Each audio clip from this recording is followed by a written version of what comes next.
a se associar a alguém justamente para poder criar aquela empresa? Você acha isso certo? Então, até ela mesma admite, inclusive a Unipessoal, que isso daí foi objeto de prova, entendeu? Objeto de questão em concurso, tá? Já a Sociedade de Economia Mista, ela só admite SA, perfeito? Então, gravem isso. Empresa pública, qualquer forma societária admitida em direito. A Sociedade de Economia Mista, só SA. Isso daí é a primeira diferença que você tem que ficar aqui, tá? Vou fazer uma bolinha vermelha aqui. Primeira diferença que você tem que ficar atento, que cai muito em concurso público. Vamos lá. Empresa pública, totalidade do capital público. Entendeu? O capital, ele é o quê? Vamos escrever aqui. 100% público.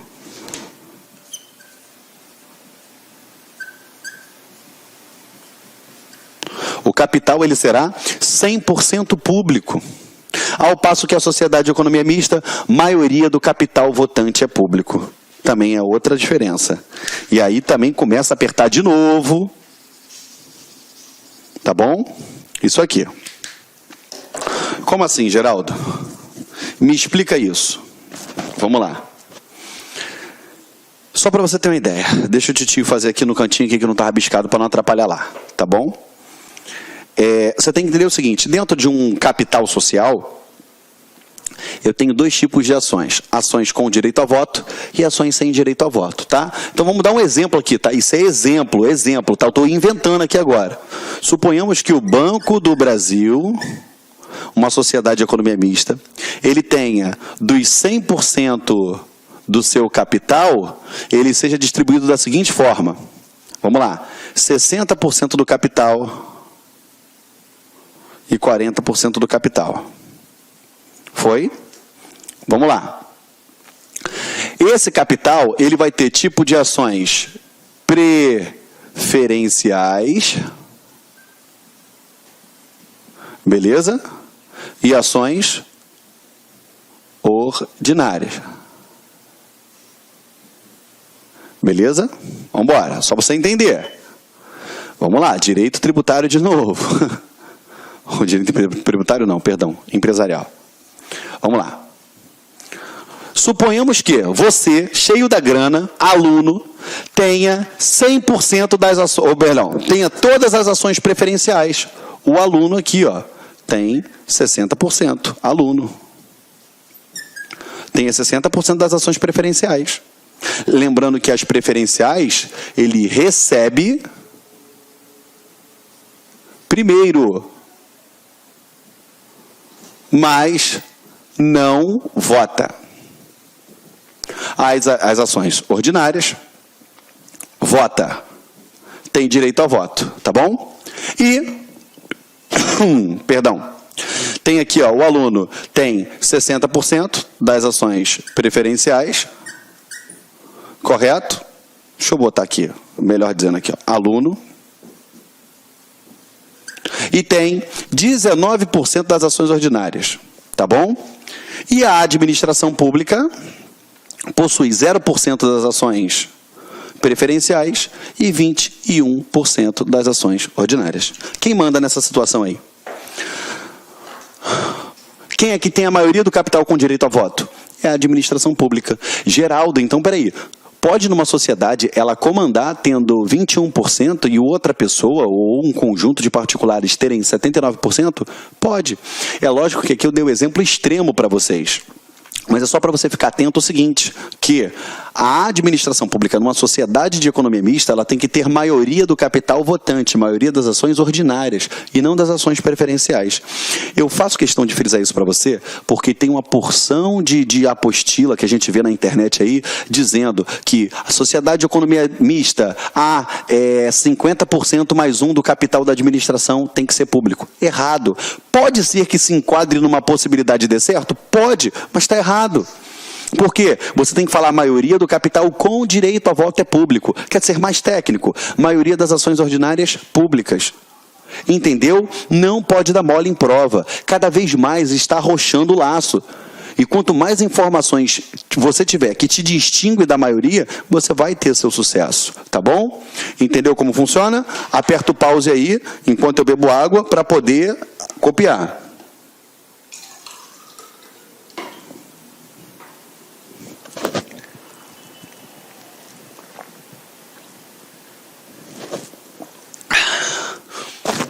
vamos lá. O tio vai apagar aqui, tá?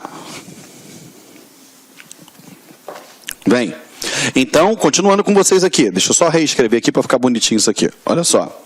Vamos lá. Empresa pública, qualquer forma societária prevista em direito. Show de bola. Ó, inclusive, unipessoal. Tá bom? Já a sociedade de economia mista só admite SA.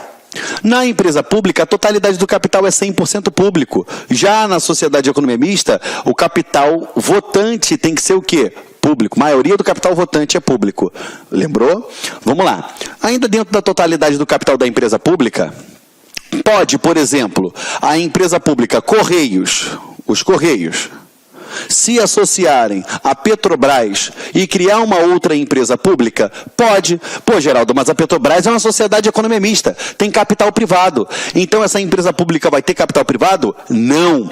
O fato de persistir, de existir capital privado dentro de um dos integrantes do quadro societário da empresa pública não tira o seu capital de ser 100% público.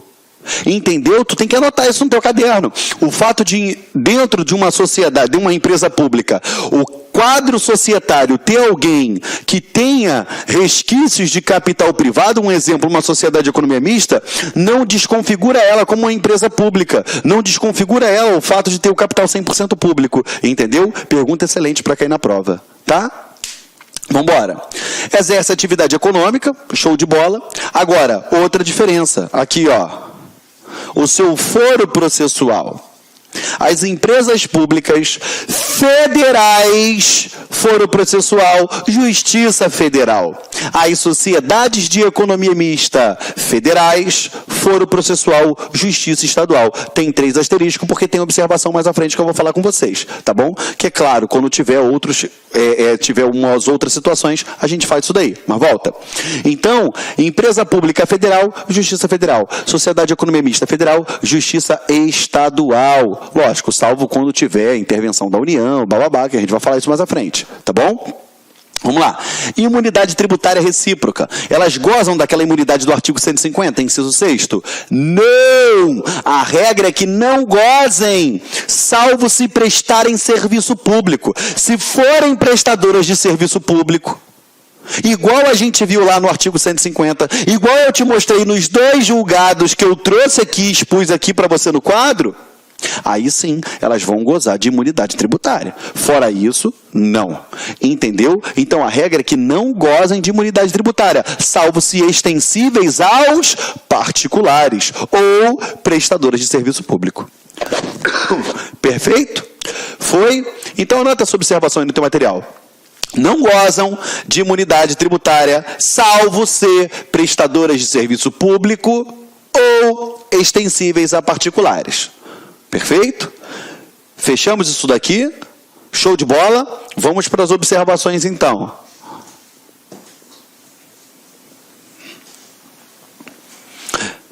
Lembrando, tá, que as outras características que você já sabe, elas são criadas mediante autorização legislativa, depende do registro dos atos constitutivos em órgão competente para adquirir a personalidade jurídica.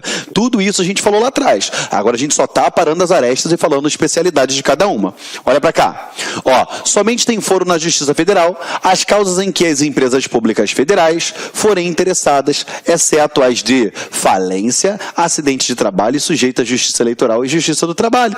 Ou seja, então, o foro processual das empresas públicas, Justiça Federal. Show de bola. Agora, salvo quando se tratar de quê? As de falência, as de acidente do trabalho e sujeita à Justiça Eleitoral. Tá bom? Foi? Não vou me aprofundar dentro da celeuma que diz respeito às falências, que isso daí a gente fala em aula própria disso. Mais à frente. Tá bom? Vamos lá. Aqui, ó, em se tratando de empresas públicas estaduais e distritais, municipais, a competência da Justiça Estadual. Isso é óbvio, tá bom? A imunidade tributária, ela somente é possível quando a empresa pública ou sociedade de economia mista preste serviço público ou extensível a particular. Se o particular fizer juiz, ela tem direito àquilo ali. Entendeu? Foi? Então vamos fazer questão a respeito disso. Vamos lá. Ali, ó, a empresa pública criada com a finalidade de explorar a atividade econômica deve ser necessariamente formada sob o regime de pessoa jurídica de direito privado. Opa, a empresa pública criada com a finalidade de explorar a atividade econômica deve ser necessariamente formada sob o regime da pessoa jurídica de direito privado. Certo, certo. Empresa pública, direito privado. Acabou, não tem dúvida com relação a isso. Perfeito? Vamos lá.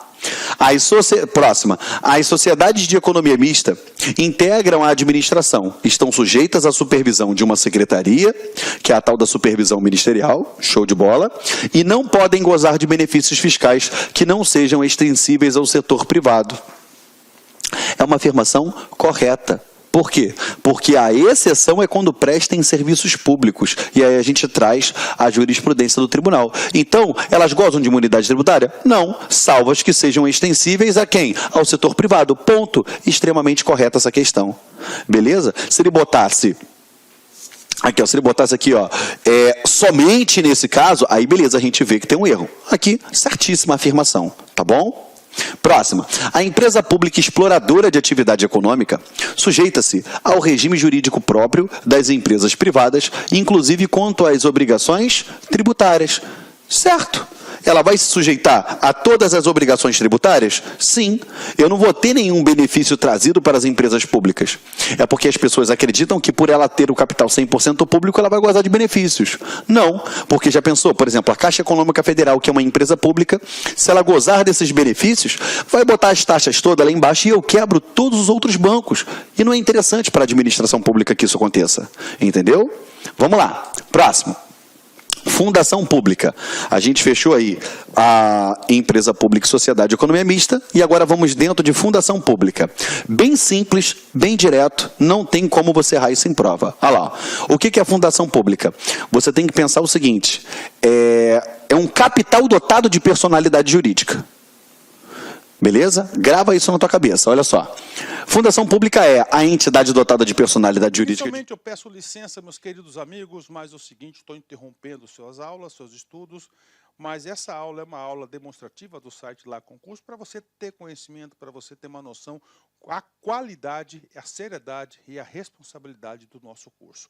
Posso dizer para vocês o seguinte, que aqui na Lá Concursos vai ser o melhor custo-benefício do mercado, preços bastante acessíveis, cursos, você pode ter absoluta certeza, completos, atualizados, ponto a ponto do edital. No nosso curso, garanto para você que aqui você vai conseguir adquirir o conhecimento necessário e suficiente para realizar uma excelente prova. Gostou? Quer saber mais? Quer continuar assistindo essa videoaula? Quer ter o PDF? Quer fazer o curso? Cara, então clica aqui embaixo, bora matricular. Vou apresentar os preços aqui para vocês, ó. Conhecimentos básicos, ó, apenas R$ 99,90, sem pegadinha, sem pegadinha. Agente administrativo, o nosso principal cargo, ponto a ponto administrativo. E pode ter certeza, a maioria dos alunos aprovados nesse concurso para este cargo, garanto, vai ser aluno nosso aqui da Lá Concurso. Técnico de enfermagem, R$ 149,90 e o de enfermagem, R$ 189,90. Vamos embora, vamos estudar aqui na Lá Concurso. Espero vocês. Forte abraço. Tchau, tchau.